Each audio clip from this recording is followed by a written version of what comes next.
Thanks for waiting, the suspense. Allow me to reintroduce our distinguished guest, Rick Rentschler, who is the Arthur Kingsley Porter Professor of German Languages and Literatures at Harvard University, and the author of numerous books and articles about German cinema. So, to begin, how does Fury exemplify the work of a director in exile? Well, I think it's a simple answer on one level, insofar as we have scenes that actually even inscribe the notion of foreigners in Germany, foreigners, the barber who knows the Constitution, for instance, better than Americans. But I think what strikes me above all here in terms of talking about this as an exile film is the kind of disaffection and distance and the dismay that one regards American culture in a way that can only be a function of someone seeing it from the outside, seeing it from a altogether unfamiliar perspective.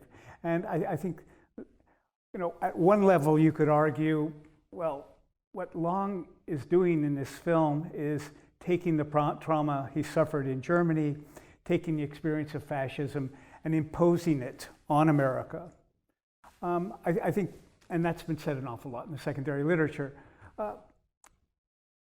I think you can go much further than that, though. I mean, this is a film that makes it very clear. It comes out of a country, for instance, in which, let us say, Sinclair Lewis wrote a novel just about the same time, It Can't Happen Here, about the potential for fascism in America.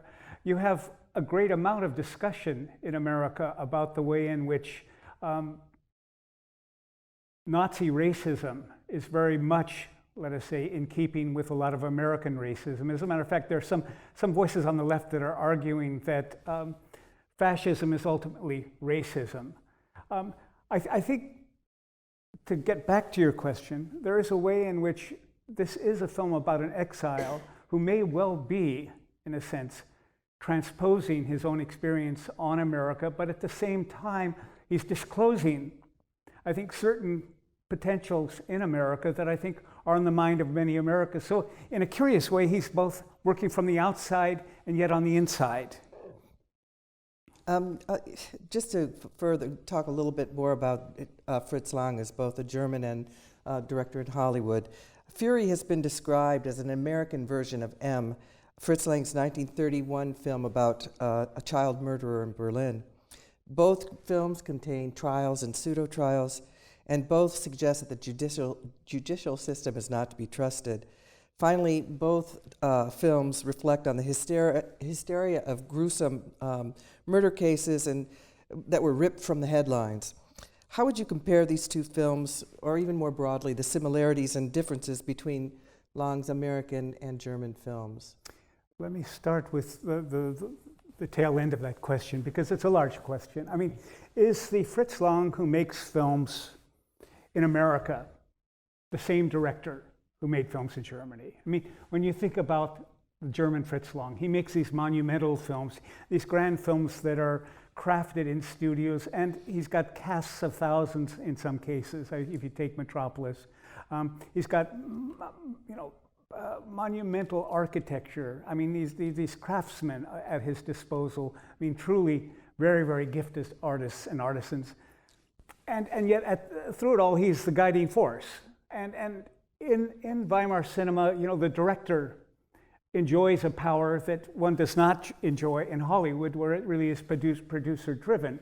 So, I mean, one way in which people typically talk about Lang in America is as a lesser Lang. I mean, the very famous film theoretician and film formalist Noel Birch writes very eloquent and utterly compelling analyses of the German films, and goes on to say that the American films simply are compromised and they're lesser Langs, to repeat myself. I mean, insofar as he is at the beck and call of a studio system, at the beck and call of producers, he's really not in the position of power that he enjoyed as a German director.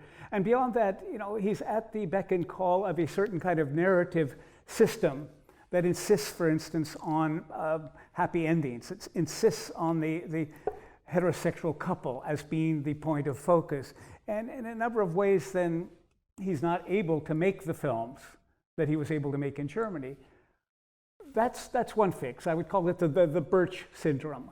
I think subsequently, and I think this is particularly the case among the French auteurs, people like Francois Truffaut, when they saw the films that Lang made in America after they became available in France, they argued that this was still a master, that he may not, let us say, his signature is a bit hidden, that it's not as clearly legible as it is in the German films, but it's there, and it's there in very interesting and compelling ways. And I think American auteurs, in the wake of the French ones, like Andrew Serres, argued, well, actually, this is someone who is, really proof of how auteurism somehow makes sense. That under the most compelling and compromising situations, that your signature as an artist can still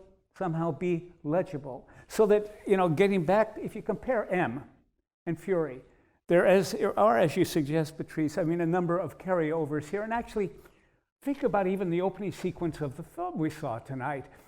Standing at the store window, right? That store window becomes what is it? Essentializing in a way the American dream. And if you think about the scenes in front of shop windows that you get in M, or there's this massive play of desire at work here, and a frenzied desire in some case, with the murderer, looking in on the streets. But the store window then becomes this kind of privileged site here of, let us say, the dream of a future, the dream of a couple, the dream of a happy home. And that already, Lang is taking these kinds of privileged spaces, he's refurbishing them in the American situation, right? He's refurbishing them for the American dream, for the heterosexual couple, and for that kind of, romantic manifest destiny that they're hoping for. There's a scene at the end of the film where you see Kirby running out of the court and is stopped by Joe coming in, very much in keeping with Peter Lorre running out of the kangaroo court, and then stopped as well. You have the defense attorney speaking very strongly and very moralistically. You have, in a sense, another attorney in the kangaroo court speaking every bit as moralistically. There are all of these rhymes here. And I think the main thing, though, is Lang is having to deal with a couple of things that he's not particularly interested in. I think identification for Lang was never his strong suit. If you take a film like M, who do you identify with? It's not a film about identification. It's driven by identification. It's driven by information. And it's wired remarkably. It's wired very tightly. But it doesn't function. And in the same way, there's no romantic couple that binds a film like M. There's no romantic couple in a number of Lang's films. There are in some, in Destiny, surely in The Nibelung, to a certain degree in Woman on the Moon. But I think the kind of romantic coupling is something that really doesn't interest Lang here, and I think it's something that he really grapples with in this film in interesting ways. What do you make of the switch that in M we have a criminal who's portrayed as an average guy, whereas in this film we have an average guy who becomes criminal? Yeah, no, well, look, I think in both cases, you've got that notion, that German notion, that really preponderant one of the double. That is to say, when the child murderer at the end of M sort of does his memorable speech, he talks about that voice inside of him. And there is that sense that he's clearly possessed, he's haunted. And in a sense, something else is in him. And in a certain way, this is what we have with Joe. He becomes, well, let's say it, he becomes a monster. And I think when we see him return, there's this lovely scene where he's at the doorstep, and the lighting has him, altogether shrouded in darkness. He appears exactly as Kriemhild does at the start of Kriemhild's Revenge, when she is going to essentially take those who are guilty for the death of Siegfried to task, right? But it's the same sort of marker there. And of course, also M is set in a city. Here we're in kind of somewhere in the Midwest. And I just think it's interesting in the American context that it starts out that, in fact, Joe Wilson is American everyman who's brought to this dark side. Right. I mean, the original script actually called for Joe Wilson to be a lawyer. But it was very clear that in order to make him an everyman, you had to somehow position him at the lower end of a class station. But I think there's also something really important there that not too many people talk about. If people talk about this as a film about lynching, if people talk about this film as part of a so-called social trilogy that Lang makes, that is to say, You Only Live Once right after, and then a couple years later, You and Me, as films very much bound up in kind of social dynamics, I think this is a film very much about the Depression. And the Depression here it's present in pretty interesting ways. When the brother at one point says the people don't have it very good, there's also, but I think more than that. You take us back to that shop window, take us back to the enforced separation. Why is that, the case? Well, it's the case because this couple doesn't have the financial wherewithal to somehow to be together. They have to be separated for a year. And in a way, Joe is, well, I would say even emasculated insofar as, notice the scene with the ring. The man is typically the one who gives the woman the ring. It's the other, and here we have, Henry to Catherine, Catherine to Joe. In a sense, he is positioned in a feminine role here, and I think this is all sort of seen. It's in keeping with the kind of Depression dynamic, wherein masculinity was very much, I think, very much under siege because of financial conditions, and the film adds that extra ripple here of having a woman who actually is in a way running the show, saying we can't be together, and for these good reasons. Yeah, I have some thoughts about that. She is the teacher. She is the moral center. But I wanted to just, as much as this is a film, as you said, it's very much a film of its time. It's a Depression-era film. But it's also a film that really, over the years, has been really important to critics for its representation of technology and media. Dare I say fake news? I can remember, and of course, the presence of the newsreel crew, the news film that is taken, a lot of scholars have picked up on this to say, really, if we think of the film as being divided, and we have the lynching and the burning of the jail, and then we have the trial. So, there's kind of law and order, to borrow from another example. But the role of technology and media, some have said, well, all the gossiping, it's this oral traditions that we see in the beginning as this news begins to circulate, and the claims of how much money was found and all these sorts of things is all through an oral tradition, which isn't entirely true. There's newspapers, there's telegrams, there's, but of course, when the news crew, when the film, this is what really cinches it.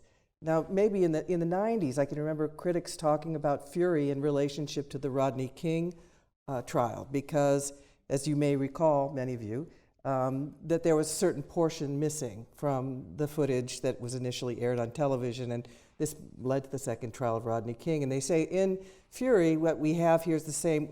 Are we to believe in the veracity of the film image? Because in fact, we know when they're filming it, they run out of film, they have to reload it. We know that it's taken from a particular point of view. That's how people talked about this film for a long time. But what has struck me watching it in the wake of Charlottesville and Facebook is that it kind of represents a sort of social media and a kind of way inciting of a mob. And even to the fact where, Kirby Dawson in close-up, many of you I'm sure on Facebook, where various marchers were identified in close-up on Facebook to out them for being part of this mob. So I'm just wondering what your take is on the role of technology and media in this really self-reflexive film. Yeah. I think the most interesting thing for me about Fritz Lang is that he is a consummately visual person who is essentially, suspicious about the power of images and about the power of the media. That his films, in their eloquently, crafted way, become very interesting exercises in proving, in disclosing the power and the abuse power of the media. And I think, in a sense, if you were talking about the different media we have here. We have newspapers, we have photographs, we have the radio, and obviously we have the moving image. And it's you have something similar. I mean, going back to M, you remember the opening sequence of the film. It ends obviously with this off-screen murder of young Elsie Beckmann, and then we have this very interesting transition where from the balloon that's on the telegraph wires are signaling some sort of lines of communication. We see that a newsboy running down the street with a screaming "Extra Ausgabe, Extra Ausgabe." The murder has become the grist for the morning news. It becomes the day's sensation that is being hawked to the masses. I think there are lots of things that are interesting here, but let us take, for instance, in talking about Lang's suspicion about images, the inscribed news camera here. These are obviously not, these are mercenaries, right? And they're technicians as well. The 2-inch lens is important. But think back to the scene in the courtroom when the footage from the news camera is actually shown. What is striking there is there are a number of angles that are simply impossible in terms of the news camera that we see inscribed here. So Lang himself is fudging. But fudging, I think, in a very compelling way. We get low-angle shots that are simply, not thinkable from that camera that is coming out of a hotel balcony, right? There is a way in which the images that are meant to prove prove that a crime has taken place and, in a sense, catch the perpetrators in the act, these images, in a sense, are a form of fake news. In terms of the evidence that Lang himself is marshalling is doctored. So that someone who actually doesn't trust images is, in a sense, creating images that aren't to be trusted. And as spectators, though, we're taken in by these doctored images, right? I mean, it's a really striking thing. It's not something you necessarily catch the first time around. Well, maybe you did. Maybe you're smarter than I am. But there is a way in which this happens again and again in the cinema of Fritz Lang, that you simply don't trust the media, you don't trust images, you surely don't trust the audiences that partake of them. And I think in that regard, there's a very, very close connection between the Fritz Lang who lived in Southern California in exile and the T.W. Adorno, who was a friend of Lang's, who wrote A Dialectic of Enlightenment, who wrote about the culture industry and about the deformative power of the culture industry, and in a sense, with an inordinate suspicion about the regressive power of what these sights and sounds can do. I mean, here's someone who's trying to make a career as a filmmaker in Hollywood, but he's trying to make films that are, in a sense, calling into question the power of film. I mean, it's a really interesting dilemma, and I think that's why I think Fritz Lang, who was doing the same thing in Germany, actually, in interesting kinds of ways, that's why he's not a compromised filmmaker when he's in America, and actually he becomes, in different ways, a very interesting one. Well, as we've been talking, M and Fury ripped from the headlines, based on a lot of things that were in the news. And you're talking about, Fritz Lang being very critical of mass media, but you also described the news crew as a kind of a vigilante group. And what struck me on seeing the film this time was how, it's like when we read historically and contemporary about lynchings and crowds that would form, and it was a form of entertainment. And of course, the newsman, it starts in the bar, let's have some fun. And good old American fun where we can go, bash some heads and set something on fire. And then we see the same kind of reaction as the news crew. It's like, yeah, we got a good shot, we've got it, and they're watching this horrific violence. And with the same kind of entertainment charge. And then, of course, it's Joe Wilson. He's listening to the trial on the radio and loving it, hearing everything that's... So there is this kind of indictment of the audience at every level. Yeah, there's a really interesting moment, I think, where the audience is indicted. When Joe says, I went to the movies and I watched it 10 or 20 times, myself burning, and the crowd loved it, right? Mm-hmm. So that the crowd in the movie loves the scenes of him being burning, and by implication, the crowd in the cinema watching this film, Fury, is somehow implicated in that statement. I mean, and there are ways in which I think the scenes of mass contagion there, in a sense, implicate us as spectators too, the kind of sadistic drive of this crowd, the sadistic frenzy that we get there. In a certain way, it becomes the kind of visual, the visual stuff that somehow makes this so compelling as a film, and the spectacle so utterly, gripping, right? So that, Lang is, I think, very, very clear in the way that there's also a moment where Joe is making a grand indictment, and it's unlike a lot of Hollywood films. He's looking directly into the camera, that is to say, directly at us, right, as spectators. Again and again, Lang is not making it easy on the spectator. And in a sense, that is a bit of a risk for a film that wants to be terribly commercial and wants to somehow appeal to a mass audience, when you're, in a sense, problematizing the very audience that's partaking of what you're making. Well, speaking of that, I just want to switch registers a little bit and talk about the film's representation of race. And it's interesting, as I was preparing for today, and I have been preparing long before today, but I came across some new things today that I hadn't seen, more recent scholarship that takes up this question of the film's representation of race. Now, what I initially wrote to ask you was that although Lang focuses on Joe Wilson, a white American everyman, his story about lynching and mob violence is also and fundamentally about race in America. The most revealing appearance of the suppressed subject, the black lynching, occurs several times in the film. To take one example, when Joe's lawyer, the DA, speaks of the 6,010 lynchings in 40 years in the United States. It's not a secret to anybody who was watching the film that the majority of these were racially motivated. So there's been a long discussion. I think I've read over years about the film's representation of race.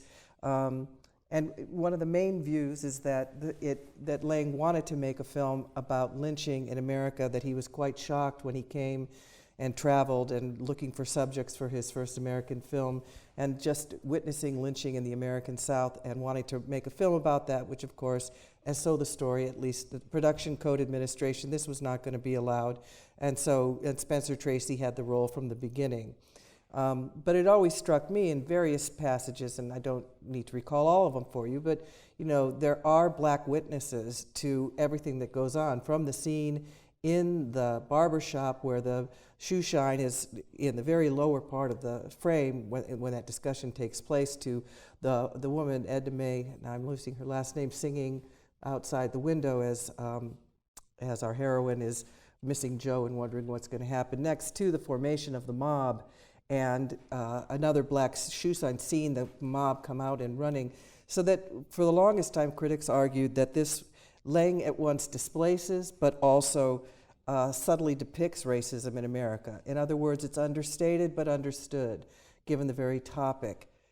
Recently, I've read a few other, a couple of scholars, really in the last 7 years, who say, oh, this is all an apology for the racism in Fritz Lang's films, that he, just like the story that Lang tells about, Goebbels wanted him to work in the industry, and he immediately leaves and, via Paris, and makes his way to the United States, and that, he and Thea von Harbo, his wife, that she became more fascist, and that was one of the reasons for their split. And so these newer scholars, and this, try to argue that, in fact, there's this apology on the part of, to say that Lang is actually making a film about racism in America in any way, shape, or form, that he's part of the problem. I was quite shocked. I wonder what you think.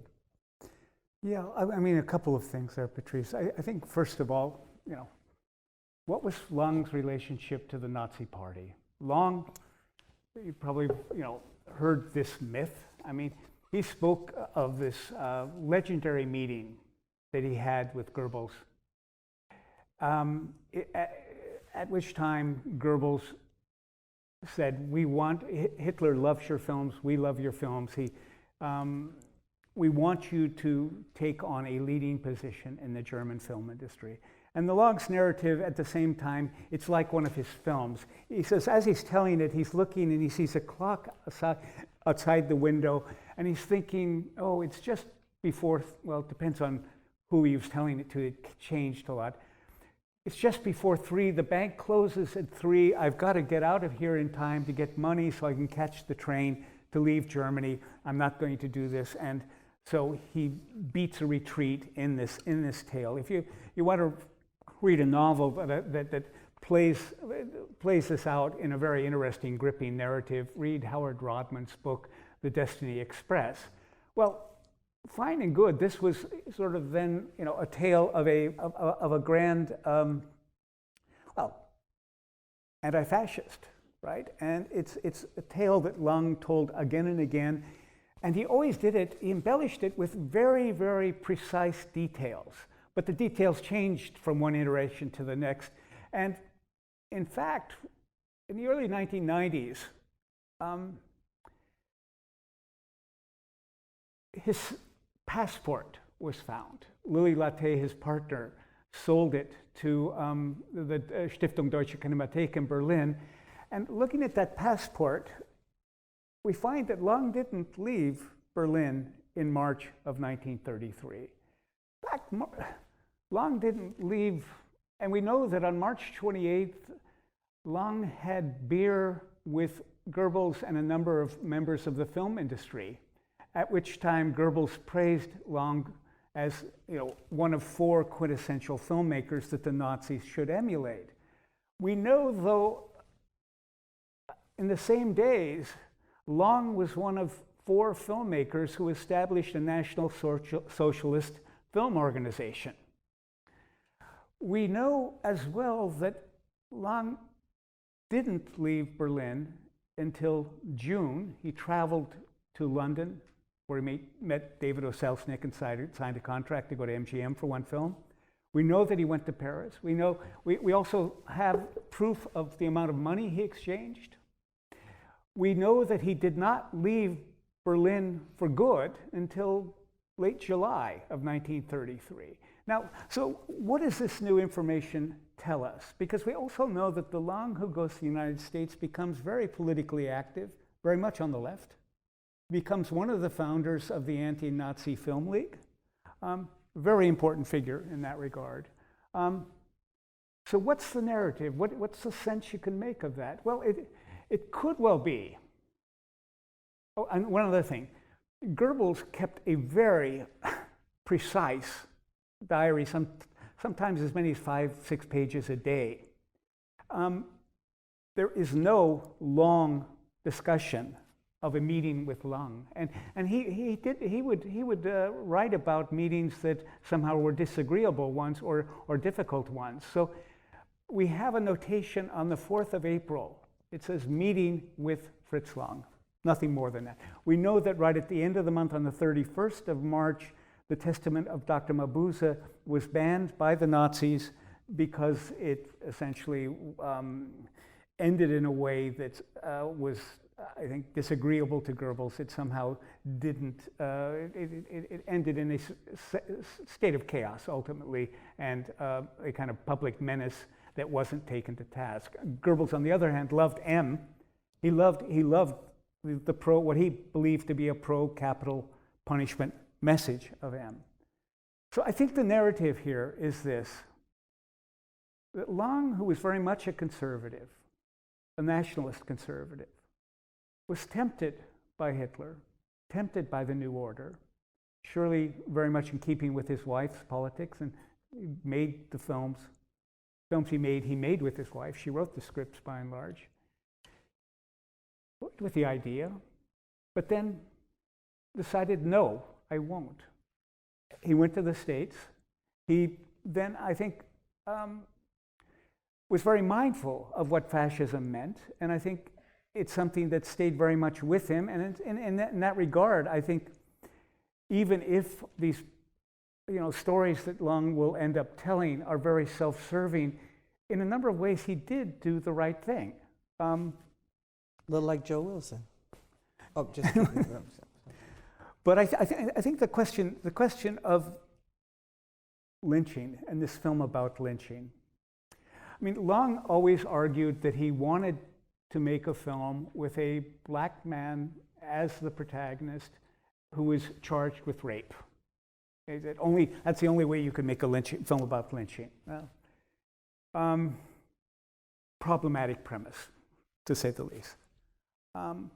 As you note, we know though from studio documents that from the get-go, Spencer Tracy was to play Joe Wilson. There was no question about that.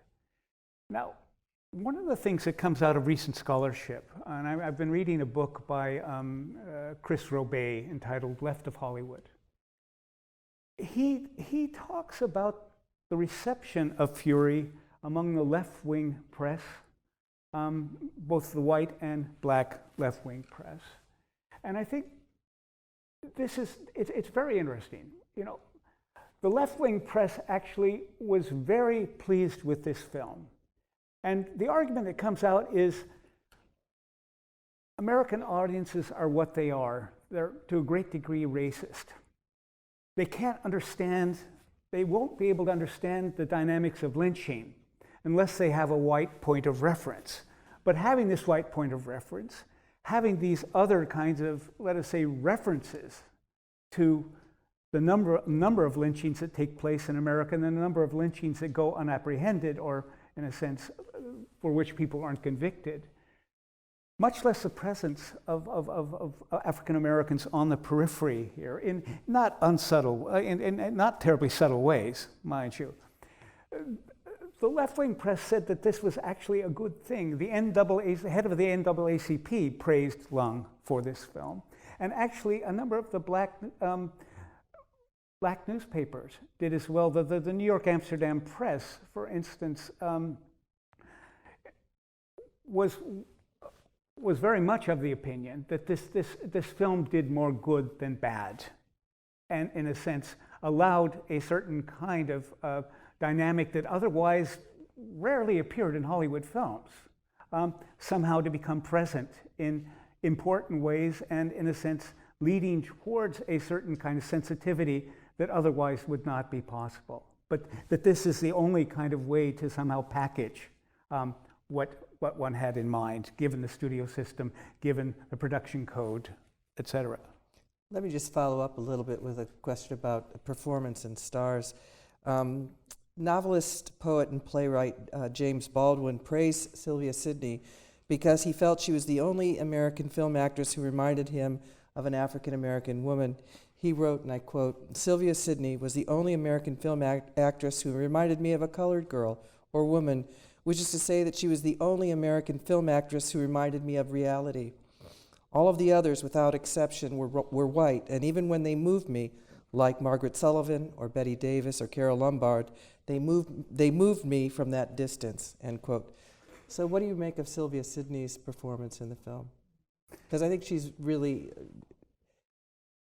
important to the way that we think about the major issues in the film. Well, I mean, when I think of her performance, I can't help but think of Lang's mise en scène as well, the kind of poignant close-ups we get of her, the way that he sculpts her physiognomy. I mean, half Romanian, half Russian. There is a kind of strangeness about her that is utterly gripping. And I think that the sculpting of the physiognomy in all kinds of different ways, the way in which, well, that marvelous scene, of course, where she's watching Joe burning, and she simply comes asunder and faints. I mean, it's actually reminds me of what happens to Kriemhild in the Siegfried film as well. But I think to talk about, I would also add as a footnote, Sylvia Sidney got along very well with Lang, and Lang didn't get along with much of anyone. Spencer Tracy really didn't like him. I mean, Henry Fonda, and You Only Live Once, I mean, abhorred Lang. He really could not bear him, and most of the crew was not very enamored of Lang's dictatorial manner on set. But Sylvia Sidney was very much in his corner, and I think somehow they worked together particularly well. And I think somehow, I think I'd like to, take your question and then move it to also think about not only Sylvia Sidney's performance, but the function of the character she plays within the film. I mean, in a way, you've got a problem of identification, because Joe is very much, someone we are able to align ourselves with for the first half of the movie. We're able to align ourselves with the couple for the first half of the movie. But after the burning scene in the courthouse, he becomes, in a sense, well, he dies, essentially. He becomes this god-awful specter. And it becomes then the role of the Sylvia Sidney character to not only become his advocate, but ultimately to provide us a reminder of what he once was. And I guess so that leads us ultimately, we see the way in which she is very much not wanting to be cast in the role of having to essentially be complicit with Joe in lynching the 22, right? And there is a way in which we can see how she's playing her ambiguity and her trouble. It becomes very visible on her face.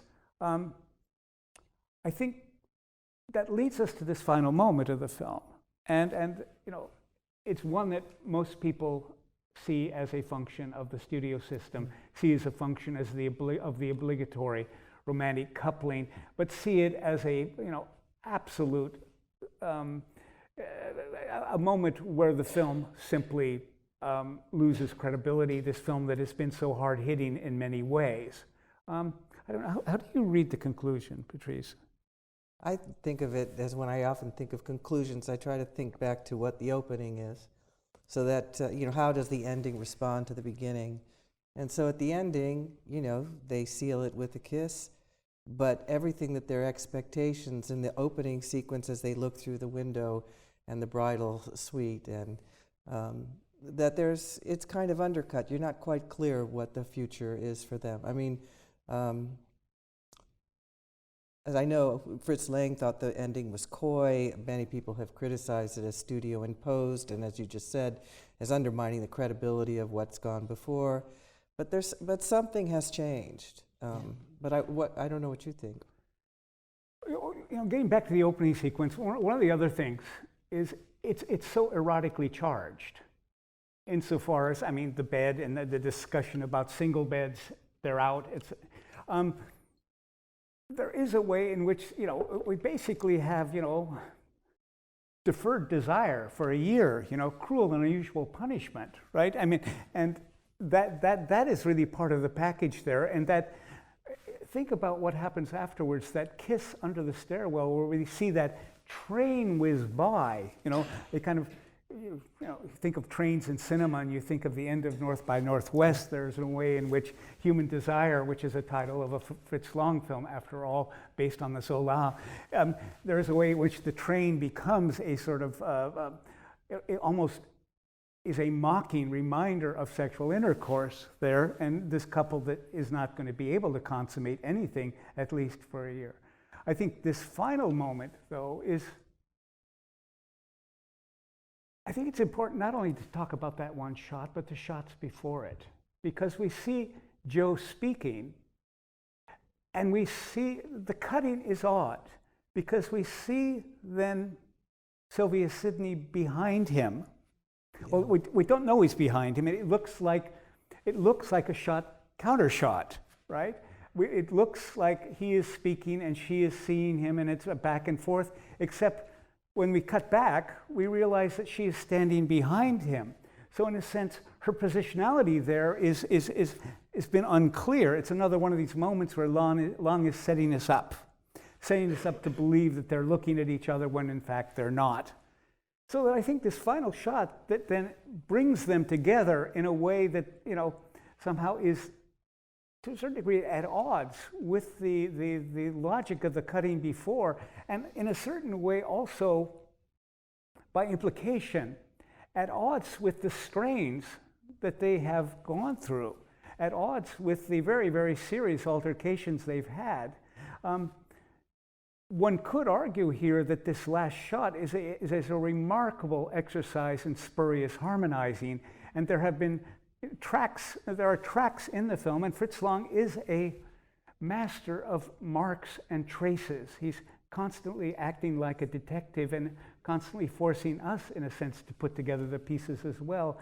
I think if you see it in that way, and don't just talk about the last shot, but in a sense, the shots before that as well, and that final part of the narrative as a whole, you might, maybe have to strain a little bit, but I think you could probably make it more interesting than previous critics have. So why don't we thank our guest, but I'm sure he'd be happy to answer your question afterwards. But thank you, Rick, for coming.